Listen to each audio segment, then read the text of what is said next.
Hi, my name is Shannon Clark, and this is my persuasive speech on pit bulls. So I'm going to show you my audience really quick. We've got Nate, and then we've got Justin, and we had a last-minute cancellation, so we've got my mom on FaceTime. Alrighty, so I go to the dog park all the time with my Pit Lab mix and my Corgi, and I can't even begin to tell you how many times that I've been stopped by complete strangers just to be made aware that my dog is in fact part pit bull. You know, people pull their children away as if she's foaming at the mouth with bloodlust in her eyes.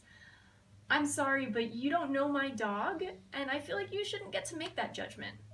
For too long now, pit bulls have been drugged through the mud, made out to be these monsters that they're not. Well, I can remember a time before pit bulls were the focus of the media. It was breeds like Rottweilers, Dobermans, German Shepherds. So many breeds before them have had to stand against the persecution of the media. So why pit bulls now? What makes them so scary? The media for years has sensationalized these pit bull attacks across our nation, making them out to be the big bad breed of the year, or the century, really. When in reality, pit bull attacks happen just as often as any other breed. Since the media has this grip on the idea that pit bulls are out for blood, people have begun to adapt the same mentality, causing this kind of domino effect against this misunderstood breed. Then instead of looking for a viable solution to what they're making out to be a problem, they just escalate the stereotype and push it out onto people watching in their homes. When the media is flooded with these pit bull attacks, it kind of causes knee-jerk reaction in the communities across the United States. Many communities have begun placing bans on this specific breed.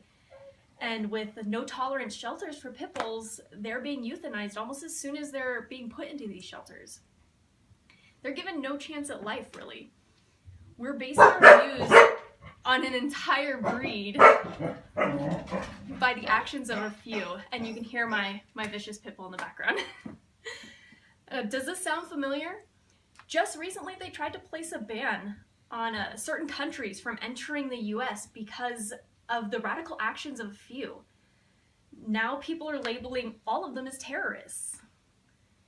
It is true that the original intent for this breed was to use their immense muscle and jaw power to lock onto bears and bulls for hunting. As the need for them kind of dwindled down, they began to be bred into smaller, more suitable house pets. But then, as years went by, unfortunately dogfighting rings began to rise and people began to reintroduce this aggression into certain bloodlines with the breed. This, however, does not mean that they are all aggressive. Now that dogfighting rings have become highly illegal, these more aggressive bloodlines are beginning to dissipate once again. Pit bulls do take kind of a special family to blossom in, just like many other breeds. They need lots of exercise so they don't become destructive, and training at a young age to not be food aggressive or hand shy around family members or children. Pit bulls thrive in families with lots of love and attention. They're very intelligent and passionate animals. They're great around children and other animals if they're raised properly. But then again, the same could be said for any dog breed, or human for that matter. We're all the product of our environment. Love grows love, trusting and loyal beings.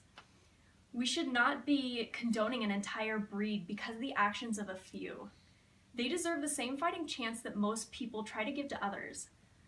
I know to many at first glance they seem nothing more than a vicious beast, but I would willingly place my life on the line to show the world how sweet and loving these dogs really are. You just need to give them a chance. Give them a little love. I guarantee it'll go a long way. And to show my points, I'm going to have Nate go release my vicious pit bull, Neko, who people seem to think is, and my Corgi. The Corgi's meaner than the pit bull is, but this is my vicious pit bull, and honestly, the most vicious thing about her is she will violently try and lick your face off. But this is my speech on vicious pit bulls and why, in fact, they are not vicious and are very misunderstood. Hi, baby. And once again, I'll introduce you to my audience really quick. So we've got Nate, Justin, And then way over here, I've still got my mom on FaceTime. So thank you very much for listening to my speech, and I hope you learned a little bit about pit bulls. Thank you.